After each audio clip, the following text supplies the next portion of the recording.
მოგესალმებით ძვირფასო რადიო მსმენელებო, თქვენ უსმენთ ჯვარის ხმას, სტუდიაში თქვენთვის მარიამ შეროზია ვმუშაობ. ჯვარის სათემო რადიო შეიქმნა Her Voice პროექტის ფარგლებში, ამავე პროექტის ფარგლებში სულ 12 სათემო რადიო არის შექმნილი საქართველოს სხვადასხვა რეგიონში. სათემო რადიოს მიზანია ხელი შეუწყოს ქალთა გაძლიერებას, მათ ჩართულობას თემის ცხოვრებაში, ეკონომიკურ საქმიანობაში, პოლიტიკაში, კულტურულ ცხოვრებაში და ასე შემდეგ. რადიოს აქვს საგანმანათლებლო მიმართულება, ის ორიენტირებულია ცოდნის და საჭირო უნარების განვითარებაზე, ინფორმირებულობის ზრდაზე, რათა მოხდეს ქალთა ცნობიერების ამაღლება, მათ როლზე საზოგადოებაში, მათ უფლებებზე, პრობლემებზე და გამოწვევებზე.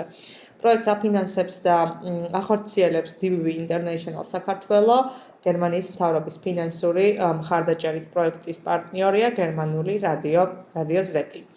დღევანდელი გადაცემის სტუმარია ადგილობრივი მეწარმე ქალბატონი ნინო ქავთარაძე. მოგესალმებით ქალბატონო ნინო, მადლობა რომ გამონახეთ დრო და გვესტუმრეთ.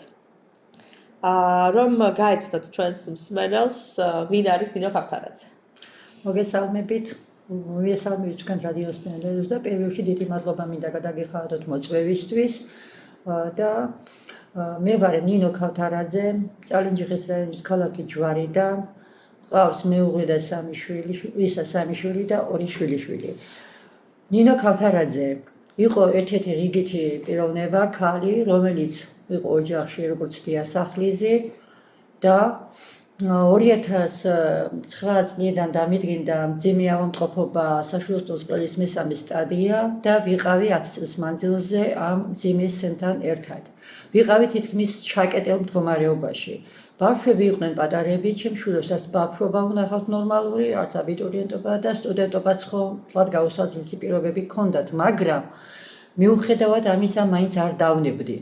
ბავშვობიდანვე გატაცებული ვიყავი ჩაისა და ტბების წარმოებით, ეს იყო ჩემი ჰობი და ვაწარმოებდი ამას პირადი მოთხოვნილებისთვის. ეკონომიურად 90-იანებში ძალიან გვიჭირდა და ოჯახი რო გვერჩინა, ეს უნდა გამეკეთებინა, რეალიზაცია მომეხდინა და სახში პური შემომეტანა.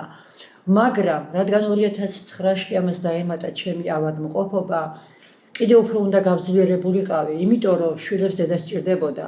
არ მინდოდა ისინი ობლად გაზრდილიყვნენ, რათა მაინც დედა შვილისთვის ყველაფერს ნიშნავს.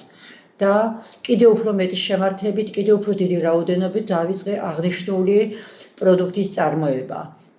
2019-ში სწორედ ამ სათემო ორგანიზაციიდან დამიკავშირდნენ და მითხრეს, რომ იყოს რაღაც პროექტი, უნდა გამევლო 6-თვიანი ტრენინგ კურსი, სადაც შეიძლებოდა ჩემი წარმოების ბიზნესად გადაქცევა. მე თავიდან ასე იყო ჩემს ცნობიერებაში, რომ გრანტს აძლევდნენ ყველა იმას, ვისაც ცოტა რაღაცა ან კაცი ყავდა, ან თანხა რაღაცა, მაგრამ ფიზიკურ პირს თუ ჩემსავით ფიზიკურ პირს თუ მისცემდნენ ამ გრანტს, ამის წარმოქმნა არ მქონდა. მოვედი პირველ გასაუბრებაზე, მაგრამ გაგიკვირდება და ჩემი ჰობი იყო კერვა აგრეთვე და პირველად წარმოადგინე და დავწერე საკერავი მანქანის მოთხოვნა.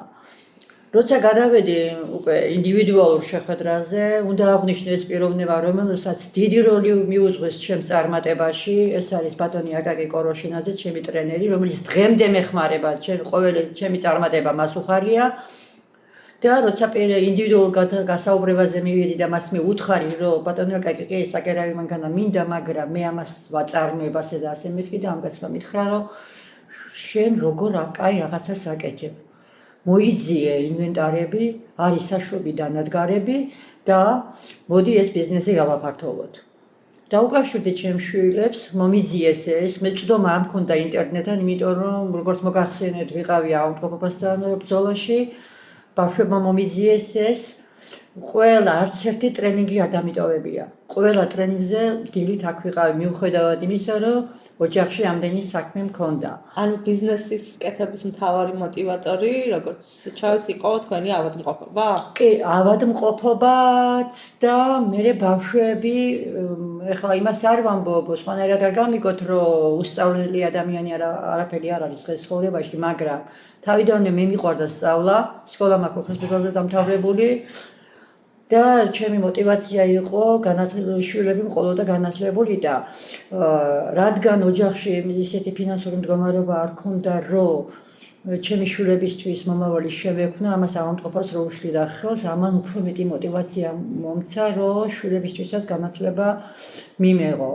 და ყველა მიცის, რომ რეპეტიტორის გარეშე დღეს უკვე სწავლა განათლება ჩვენს ქვეყანაში ძალიან ცუდად არის და ყველაფერი ამასინი ფინანსებთან იყო დაკავშირებული და ამიტომ ამან მომცა უფრო დიდი мотиваცია, რომ ეს ჩემი ბიზნესი გამიფართოვებინა. ანუ იდეა გაჩნდა, ბიზნეს გეგმა დაიწერა და აი ბიზნეს გეგმა პირველი ემოცია რომ გავიზიაროთ, აი პირველი გრანტი რომ აიღეთ, რა ხდებოდა მაშინ თქვენ თავს? აი გრანტის მიღებამდე გეტყვით, რომ ამ პიროვნებამ ამ ბატონმა აკაკიმ აქ რო იყო გრანტი გამოცხადებული, იგივე გრანტი, იგივე დანადგარებით შემეძლო ცენტრი აფხაზეთი არის ასეთი იყო ზუგდიდში ეხლაც არის, რომელსაც ამერიკის არაბსაერთო ორგანიზაცია ფინანსებს და მითხრა, რომ ნინო, იქაც მოდი იქაც დავწეროთ ბიზნეს გეგმა. განაცხადი იქაც შევიტანოთ, მივთხარი ჯერ აქ არ ველოდები ამას და იქ ვინ მომცემს, მე მაინც დავწეროთ, იმიტომ რომ იქ უფრო დიდ თანხებთან იყო საუბარი და უფრო დიდი დანადგარების შეძენა შემეძლო და აქ პარალელურად შევავსე განაცხადი, იქაც მოვხვდი, ერთ კვირიანი ტრენინგი რუხში იქაც გავიარე პარალელურად და ორივეგან ერთდროულად მივიღე გრანტი და ეს ემოცია ალბათ ვერ გადმოგცემთ, იმიტომ რომ ადრეც საუბრის დასაწყისში მოგახსენეთ, რომ არ ველოდით თუ გრანტს მივიღებდი და რადგან ორივეგან რო ერთდროულად ასე მეწვია ეს სიხარული, ამ შემთხვევაში ეს ჩემი საშუალო დანადგარების შევავსე, ესე იგი აქ რაც მივიღე პირველში იქ მეორე შევივსე და ესე იგი მაგ ორი მზის ენერგიაზე მომუშავე საშუალო დანადგარი 200 კილოგრამიანი ტევადობით, მაგ ტყლაპის საწური, ესე იგი ფაფად გადაქცევის, ხილის ფაფად გადაქცევის ესა ქვაბი, ხურმის სათლელი დანადგარი და ყველა საჭირო ქვაბები, რაც ამ საქმიანობასთან არის დაკავშირებული. და ეს ბიზნეს გეგმაც თვითონ დავწერე.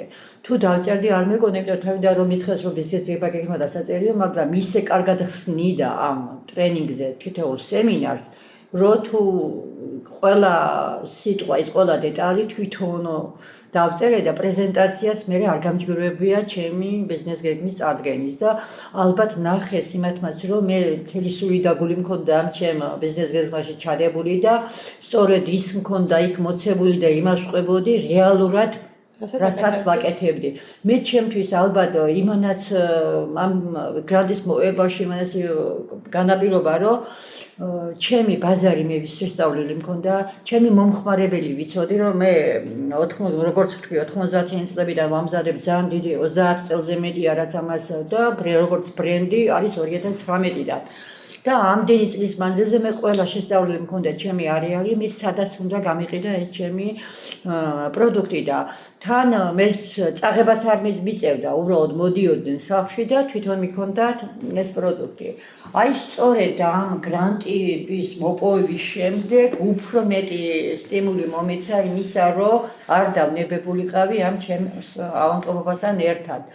მივიღე ყველა არ დარჩენილა არც ერთი ტრენინგი, სადაც მე უკვე მონაწილეობა არ მიმიყია. მივიღე გაეროს ქალთა ორგანიზაციაში, იქ იყო გადასარჩევი ტური და წავდი ისეთ აუდიტორიայի წინაშე, რომ ვიყავი მართლაც ამ სიტყვის სრული მნიშვნელობით უბრალო ფიზიკური პირი, მაგრამ ყველა იყო ისეთი ბიზნეს ეს მქონე ადაქალბატონები, რომელსაც ყველას ექსპორტი გაქონდა ევროპაში. მაგრამ ერთი ვიყავი და როცა გაცნობილი ხასიათის ის იყო პირველი შეხვედრა, ფიქრობდი, სანამ მიკროფონი ჩემთან მოვიდოდა, მე როგორ წავსდგე. ამაც წინაშე იმიტომ, რომ ყველას ღვინის ექსპორტი ჰქონდა, თაფლის ექსპორტი ჰქონდა, ჩაის ექსპორტი ჰქონდა და ძალიან ცნობილი პიროვნებები იყვნენ და როცა მოვახსენე მე ვინ ვიყავი, საიდან ვიყავი და ძალიან მეამეყებოდა, რომ იმ ქალბატონებს მე გავაცანი ჩვენი ჯვარი. ძალიან მიყვარს, მე უკვე 30 წელზე მერია ჯვარში ვარ და მართლაც მიყვარს ჯვარელები, მიყვარს აქაური ხალხი და სწორედ ყველაზე დიდი სიყვარული, იმიტომ რომ სწორედ აქედან დაიწყო ჩემი ბიზნესი და აქედან გამისნო ხალხმა ნინოს ჭირით. და დღეს უკვე მთელი ქვეყანა კი, და ამ გაეროს ქალთა ორგანიზაციაში გადასარჩევი ტური იყო, სარჩევი ტური და 4 ჯგუფი იყო, თითო ჯგუფში 125 ქალი, უნდა გადარჩეულიყო ამ 4 ჯგუფიდან 56 და იმ 56 ქალში მოვხვდი მე. ბრავო. წამიყვანეს წინანდალში ერთი კვირით, იქაც იყო ტრენინგები და ბევრი რაღაცა ვისწავლე. ბევრი რაღაცა წვდომა მე ინტერნეტთან როგორც მოგახსენეთ არ მქონდა, მაგრამ უკვე ყველაფერი აუცილებელი იყო, რომ მე ჩემი ბიზნესი გვერდი მემართა. აი ამ ჩირებიდან ეს ბრენდიც ამ გაეროს ქალთა ორგანიზაციამ უსასყიდლო ლოგო ყველაფერი უსასყიდლო შეიქმნა. და იქიდან მოყოლებული 2019-ში შეიქმნა ეს ჩემი ბრენდი, მონაწილეობდი გამოფენებზე და აქ გავიცანი ქალბატონი შორენა შონია, რომელსაც ჰქონდა ყველი რაღაც უნიკალური ფერებით, გემოებით და ძალიან დამაინტერესა ამ ყველმა. უთხარი თვითონ შორენასაც შორენა მინდა ამისწავლა, რადგან მყავდა მეძროხები, ვეწეოდი ჩვეულებრივი სულუგეცსა და ჭყინტი ყოლის რეალიზაციას და მაგრამ რადგან განსხვავებული რაღაც ხედავდი, რომ ძალიან კარგად იყიდებოდა, რეალიზაცია ძალიან კარგად ახდენდა და იყო ამაზე მოთხოვნა, მინდოდა რომ ესეც მესწავლა. პარალელურად მივიღე მონაწილეობა სოფლის განვითარების სააგენტოს მერძეობის განვითარების მხრივ გამოცხადებულ გრანტში, ეს იყო 37,500 ლარის ოდენობით, რომელიც მოვიპოვე, გავაშენე 120 კვადრატის ფერმა ყველა ევროს სტანდარტით და დავიწყე ამ ყველზე მუშაობა. სწორედ ქალბატონა შორენამ გამიწია რეკომენდაცია ორგანიზაცია FAOS-თან, რომელიც მუშაობს ქალთა გაძლიერების მხრივ და ამ ორგანიზაციის მეშვეობით გაიხსნა ჩემს სახლში ფერმერული სკოლა, სადაც მოვიწვიეთ დაინტერესებული ქალბატონები. ამჟამად არის ჩემის ჩათვლით 31 ქალბატონი, როგორც ასეთი სტუდენტი, რომელიც სწავლობს ამ ევროპული ყველის წარმოებას სხვადასხვა ტექნოლოგიებით. და ამ პატარა ჯვარში ვაწარმოებთ ევროპულ ყველს. ხო, ამ პატარა ჯვარში ვაწარმოებთ ევროპულ ყველს. და აი ამ ყველის წარმოება, ეს ყველი იმიტომ იყო ჩემთვის ძირითადი ის, რომ რადგან მე ჩირებს ვაწარმოებდი, მინდოდა რომ განსხვავებული გემოებით წარმომედგინა მომხმარებლისთვის ეს ყველი. იქ იყო, როგორც მოგახსენებათ, გამოფენებზე იყო ქონდარით, ბოსტნეულით ესე იგი, ბოსტნეულით, პიტნით, კინძით, მაგრამ მე მინდოდა უფრო ახალი შემეთავაზებინა მომხმარებლისთვის და სწორედ ამასში ჩავურთე ჩემი ჩირები. პირველი გამოფენაზე რო წავედი და გავაკეთე ეს ყველი, ეს ყველი მზადდება პასტერიზებული რძისგან, მას უკეთდება სპეციალური ბაქტერიული კულტურა, სპეციალური შესაძლებელი კულტურა, კალცი და ესე იგი ყველანაირად გაჯერებული სუფთა პროდუქციის მიწოდება შემიძლია მომხმარებლისთვის. ამის დამზადება ძალიან შრომატევადია, იმიტომ რომ ის გარკვეული დრო სჭირდება ყოველივე ამის დამზადებას და როცა ეს პირველად გავაკეთე ლეღვის ჭირი, ძალიან მინდოდა დაგემოვნება და თვითონ ამ ორგანიზაციის წარმომადგენლებს გავასინჯე და რადგან მომიწონეს, უკვე გავაკეთე ქლიავის ჭირით, გავაკეთე კივის ჭირით, აგრეთვე პიტნით და კინძით, ქონდრით, თხილით, ნიგოზით და თაფლით. და ამ ყველაფერს აკეთებთ მარტო? ყველაფერს ამას ვაკეთებ მარტო, ჯერჯერობით. ნინო ქავთარაძის ერთი ჩვეულებრივი დღე რომ დავიწყოთ, რომ როდის იწყება და როგორ გრძელდება? ეს ასეთი კითხვა ბევრჯერ დამისვეს და გამეცინა და ეხლა იმიტომ გამეცინა, რომ ჩემი ერთი ჩვეულებრივი დღე რომ მოგიყვეთ, ალბათ იტყვით, რომ როგორ ასწრებთ ამდენს. ერთი ჩვეულებრივი დღე ჩემი დილა იწყება 6-ის ნახევარზე. როგორც ასეთი მოვწესრიგდები და გავემზადები საძროხეში წასასვლელად. თან მომყვება მე ძალიან დიდი დახმარებას იწევს მეუღლე, იმიტომ რომ ადრე მუშაობდა და უკვე ყველაფერი იყო ჩემი გასაკეთებელი, მაგრამ ედგარ რადგან ჩავერთეთ ამ პროექტში და უკვე სახლშია და ჩემი ძირითადი ფერმაში არის მოწველა და შემდეგ ყველაფერს ის აკეთებს, რაც იქ მოწესრიგებს. და ამდენი ძროხა იწველება ხელით ყოველგვარი ყველაფერს ხელით წველი. ეხლა ამ ჯერზე წველი 3 ძროხას და მოსაგები მყავს 6. სულ მყავს 10 ძროხა. აი ამას ვაწარმოები, იქ ძალიან დიდი სიხარ, რაღაც ისეთი мотиваცია მაქვს, რომ ყოველ დღე მინდა რომ ეს ყველი ვაკეთო. იმიტომ რაღაც ვეფერებით ამ საუბრობ, მაინტერესებს და ამ გემოთით ეს ყველი იმდენად ემოციებით საუბრობთ ახლა რომ ჩვენც ფერმაში ვართ და თქვენთან ერთად ვაკეთებთ ამ ყველაფერს. ის რაღაცნაირად ინტერესი იწვევს და ამ გემოთი რა იქნება? ეს გემო რა იქნება? მე იმ პირველი მომხმარებლის სახე რო დააგემოვნებს ამ ყოს და ეგრევე სახეზე ემჩნევათ მოსწონთ თუ არა.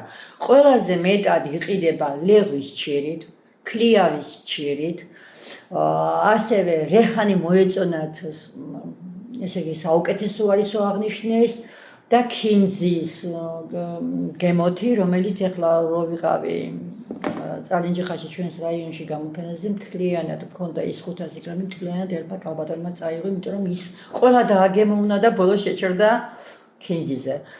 და რა ვიცი ახლა მე ჯვარში როგორც იქ აღნიშნეს ახლა ამას სად აკეთებთო და მევთხრეთ წალენჯიხის მუნიციპალიტეტი ქალაქი ჯვარი მეთქი. ჯვარშიო? კი მეთქი ჯვარში ვაკეთებდა. იმიტომ რომ ყველა პირობები ამ ყველის დამზადების შემიქმნა ამ ორგანიზაციამ, FAO ორგანიზაციამ მოგვიტანეს ყველა ის ინვენტარი, რაც საჭირო იყო ყველის პასტერიზატორი, რომელიც რამოდენიმე 1000 ლარი ღირს, რომელიც თვითონ აცხელებს რძეს, აგრილებს და მიყავს იმ ტემპერატურამდე, როდესაც უნდა მოხდეს ამ ყველის შედედება. და ისიც მინდა აღვნიშნო, რომ აი ამ ტრენინგებიდან როგორც გითხარით 30 წელია დამოუკიდებლად ვეწერმი ამ შიდა მოხმარებლისთვის ამ ფერმას და იმას და ბევრი რამ არ მცოდნია. ძროხის მოვლა არ მცოდნია, ძროხის მოწვევა კი წოლიდი, მაგრამ არ მცოდნია. რა დროს რაც პრეპარატი იყო წამალი მისაცემი ძროხისთვის ეს არ გცოდნია. ყველა ის საჭირო ინფორმაცია, რომელიც აუცილებელი იყო ფერმიდან ამ ყველის წარმოებამდე, ყველაფერი მივიღეთ ამ ტრენინგებიდან. აი რა იყო მთავარი დაბრკოლება, როგორც მეწარმეს, როგორც ქალს, რომელიც გადაგეღობათ ამ ბიზნესის კეთების პერიოდში? ესე იგი ცნობადობა არ ქონდა აი ამის წარმოების ცნობადობა. ეხლა მე ჩვეულებრივ ჩვენებურ სულ უნდა ყოველთვის ვაკეთებდი, მაგრამ აი ამ ყველის ტექნოლოგია იყო რაღაც სხვა. ის თუ არ ისწავლე, თუ ის არ მოისმინე, თუ ის პრაქტიკაში თვითონ არ ნახე როგორ მზადდება, ამ შემთხვევაში თვითონ ამას მარტო ვერ გავაკეთებდი. ანუ დღევანდელი მოცემულობით გვაქვს ნინოს ჭირი და გვაქვს ევროპული ყველი. ევროპული ყველი, მაგრამ ნახე ხა მარკეტინგული მხრივაც ისინი მეხმარებიან ეს FAO ორგანიზაცია, რადგან მე დავიწყე პირველად რომ მოვიდნენ, აი პირველად მეორე ტრენინგზე რომ მოვიდნენ, ყველი არ მქონდა მე დამზადებული, იმიტომ რომ ეს გარკვეული ტემპერატურის თერმომეტრიც უნდა და იმას რომ ის გამეზომა, ის გარკვეული ტემპერატურა უნდა და ეს თერმომეტრი ვერ ვიშოვე აქ ზუგდიდში.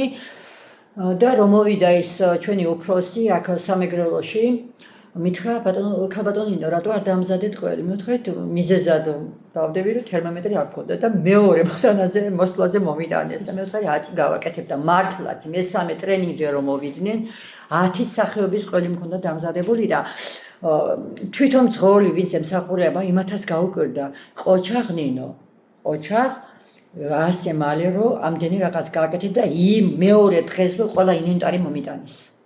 რომ ნახეს რომ მართლაც მე ეს ვიყავი ამის გამკეთებელი და მართლაც მინდოდა ამის წარმოება, ამ შემთხვევაში ორგანიზაციამ უსასყიდლოდ გადმოცა ყველა ინვენტარი და ერთი კვირის უკან დამირეკეს და მეუბნებიან რომ რადგან ასეთი აქტიური ხარ, გადმომცეს საფქვავი, მარცვლეული საფქვავი, ეგრეთ წოდებული წისქვილი. რადგან გვერდი მაქვს მე ნინოს ჭირი, მყავს ბევრი გამომწერი, ამიტომ რომ ცალკე გვერდი შეგვექნა ახლა ყველის, ეს იქნებოდა ცოტა გამომწერებისთვის დასაბნევის, ახლა თან ორი გვერდის მართვაც რთულია, ამიტომ შევჯერდით ერთ გვერდზე, ეს იქნება ნინოსეული.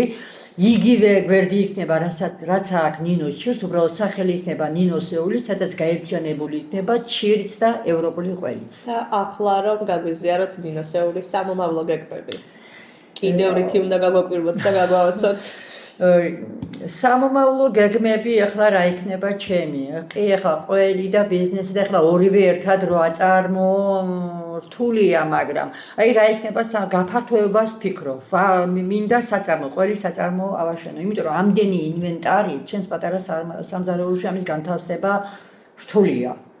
და აუცილებლად მინდა საწარმოო ოთახი, სადაც შემეძლება ინვესტორების თუ საერთოდ ვინც დამაფინანსა, ამათი მოწვევაც შემეძლოს მესტია რო არის ტურისტული ზონა, იცით და ჩვენ იმ გასაყოფ გზაზე ცხოვრობთ და შემეძლება ტურისტების ესაკე მოყვანაც და მასტერკლასის ჩატარებაც, რომ ვანახოს სად გზა ეს ყველი, რომ მართლაც მზადდება ას პატარა ჩვენს ქალაქში.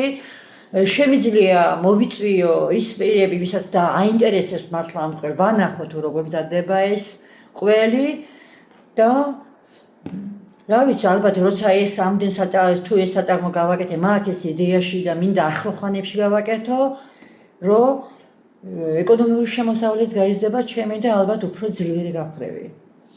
და მინდა წარმოაჩენთ ჩვენს პატარა ქალაქს. ხო, კი, მე მართლაც მეამაყება, რომ მე ახლა გამოფენებზე რო ვდგევარ, რო კითხულობენ საიდან, მე ვარ ჯვარიდან.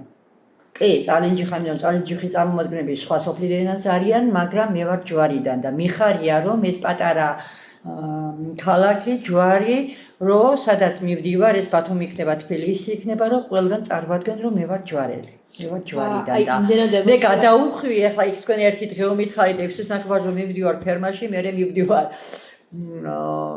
კიდე სხვა საქმეები, მივზდევ მეფრინველობას, მივზდევ მებოსტნეობას და მაქვს იდეაში გეგმა, რომლის გახვა ჯერ არ მინდა, მაგრამ თუ მივაღწიე, გავაჟღერებ აუცილებლად და ამ კუთხით ვიმუშავებ და ვიქნები ძლიერი და რადგან ქალაქში თუ პატარა ჩემს დასახლებაში სოფელში ვიქნები ძლიერი ქალი, ალბათ მომავალში გვექვე მცხოვრები ქალბატონები იქნება ეს თუ ახალგაზრდები, რომ დავაინტერესო ამით და როცა გავაფართოებ ამ წარმოებას, აუცილებელია რომ დამხმარე ავიყვანო თუ არა, როცა ამდენი რძე გექნება, ამდენი ის იქნება, იმ შემთხვევაში მარტო ერთი ქალბატონი ამას ვერ ძალიან მაგარი, როცა თავად უკვე ამდენად ძლიერ და შემდგარი ბრძანდებით და ფიქრობთ, რომ სხვა ძლიერი ახლა მე შარშან იმდენი ყველს საერთოდ არ ვაწარმოებდი, მაგრამ შემოდგომაზე ძალიან გამიჭირდა ამჩერების ყლაპების წარმოება, იმიტომ რომ იმ სეზონზე ყველახელი ერთად მოდის და კი ვიფიქრე ერთ დროს, რომ ყოველდღიურად დამხმარეს ავიყვანოთ, მაგრამ ეხლა მაშინ რაღაც გავიტანეთ მე და ჩემმა მეუღლემ თავი და ეხლა წელს და ვნახავ როგორ იქნება და თუ გამიჭირდა ეხლა მარტო ვერ ავუდი ამასთან აი ამდენი ამ ყველი წარმოებას მართლა ერთი ყველი რო გააკეთო, ერთი დღე უნდა. ერთი ყველი რო გააკეთო, ნორმალურად მარტო იმის იქით ვერაფერს ვერ გააკეთებ და ამიტომ ვფიქრობ, რომ ერთი-ორი ქალი ერთი მაინც რო დავეხმარიო ამ ჩემი ჩირის წარმოებაში. ანუ ძალიან მძიმე ეტაპები გაიარეთ და მაინც მოხვედით იქამდე, სადაც დღეს ხართ და დარწმუნებული ვარ, რომ წინ კიდევ ძალიან დიდი და საინტერესო გზაა და კიდევ ძალიან ბევრჯერ გაგვავაცებთ. აი ძალიან კარგად ვიცით ხო, რეალურად რამდენად მძიმე ეკონომიკური სიტუაციაა დღეს ჩვენს ქვეყანაში, როგორ უჭირთ ადამიანებს, როგორ უჭირთ ქალებს, რომ თავი გაიტანონ. იმ ქალებს რაც ეტყოდით, დღეს ვინც თუნდაც აღმყოფობას ებრძვის, ვინც ფიქრობს, რომ თუნდაც ემიგრაციაში წავიდეს, რომ აი შვილები არჩინოს და ოჯახს რაღაცნაირად თავი გაატანოს. აი რას ეტყოდით? ეხლა რას ვეტყოდი? არ არსებობს ადამიანი, რომელსაც რამე მიზანი არ აქვს. ის ქალი იქნება, კაცი იქნება, ახალგაზრდა იქნება. ყველას რაღაცა მიზანი აქვს. როგორ დაიწყონ თუ და მე როგორც გითხარ, დავიწყე ხო ნულიდან. უნდა ესე იგი მიუღწეველი მიზანი, რასაც დაისახავ, ის მიუღწეველი არაფერია. და როგორც მე მიუხედავ ის ასეთი მძიმე ავადმყოფობის მე არ დავნებდი ჩემი შვილების გამო და მიუღწეველი როგორც აღნიშნე არაფერია და როცა ყოველ მოინდომებ ყველაფერს მიაღწევ და არ უნდა დავნებდეთ. კი, რთული გზა გამოვიარე ნამდვილად ეხლაც არ ვარ თლად წარმატებული მას მიღწეული, მაგრამ მაინც რაღაცას მივაღწიე და სირცხული დღეს არაფერი არ არის. მე მომყავდა სახში სიტყვაზე ბოსტნეული თანხის შემოტანის მიზეზით ვყიდდი და მომქონდა ეს სირცხულად არაფერი არ უნდა ჩავთვალოთ. სახში მოწეული თუ რამე გაქვს, ეს ხილი იქნება, ბოსტნეული იქნება, რამე ეს ოჯახური იმით ხო აკეთებ რაღაცას, ის ჩირი იქნება, საოჯახო საშრობები როა, ჩირი იქნება, ტყლაპი იქნება. ცოტა წაუმატე იმას რაღაცა საღნის თანხა რო შემოიტანო და ეხლა მე ემიგრაციაში რო არიან ისინი კი არ მეწოდებიან. უბრალოდ მაგარია, შვილებს ტოვებ, მიდიხარ სადღაც, კი, იმისთვის რომ ეს ამათ უზრუნველყოფილი ცხოვრება ქონდეს, მაგრამ შენ რამდენს საკლებს, სიყვარულს აკლებს შვილებს. დედის სითბო აკლიათ შვილებს. ეს ბავშვები იზრდებიან მერე გაღიზიანებულები, დედას მონატრებულები. ჯობია რომ ამ საქართველოში, ამ ასეთ მძიმე მდგომარეობაში კიდე რაღაცა ვეძიოთ აქ. აი არის რაღაც ბიზნესები და უახლოვდეთ ასეთ ქალბატონებს. მაგალითად, ვისაც რამე აინტერესებს, მის შემიძლია დავეხმარო, რომ აი აქ სად მივიდნენ, როგორ გააკეთონ, არის ათასნაირი გრანტები, არის არასამთავრობო ორგანიზაციები, რომლის ქალებს ეხმარებიან. და ჩემი ასეთი მოწოდება იქნება, რომ კიდე არ დავნებდეთ და კიდე აქ ვეზიოთ რამე გამოსავალი და არ წავიდეთ ემიგრაციაში. და დაუძლეველი ქალებისთვის არაფერი არ არის. დაუძლეველი არ არის, არ არსებობს დაუძლეველი, იმიტომ რომ გავიცი მე როგორც მოგიყევი ჩემი ისტორია, ასეთი მძიმე ისტორიის ფონზე მაინც გავედი ფონს და მე თუ დღეს ვარ, მე სწორედ ახლა ამ ორგანიზაციის, სადაც დღეს აქ ვიმყოფები, სწორედ ამ ორგანიზაციის აღმოჩენა ვარ. რო არა ეს ორგანიზაცია, მე ალბათ ის ნინო დავრჩებოდი, ის ჩემი ზუგდიდელი იგივე ტყლაბიტადაშიეთ მოვაჭრე ადამიანები იქნებოდა ჩემი მომხმარებელი და არა მთელი საზოგადოება, რომელიც დღეს ნინოს შორს იცავს. რომელიც ჩვენ ესე გვამაყებს ნინოს შეულით. შეიძლება კი შემიძლია რომ მაგარ სანაპიროზე დაბადებული იდეა ძალიან მალე კიდევ უფრო შორს სრული ევროპის ბაზრის დამყრობელი ყოფილიყოს. წარმატებებს კი სურვებთ, ძალიან დიდი მადლობა.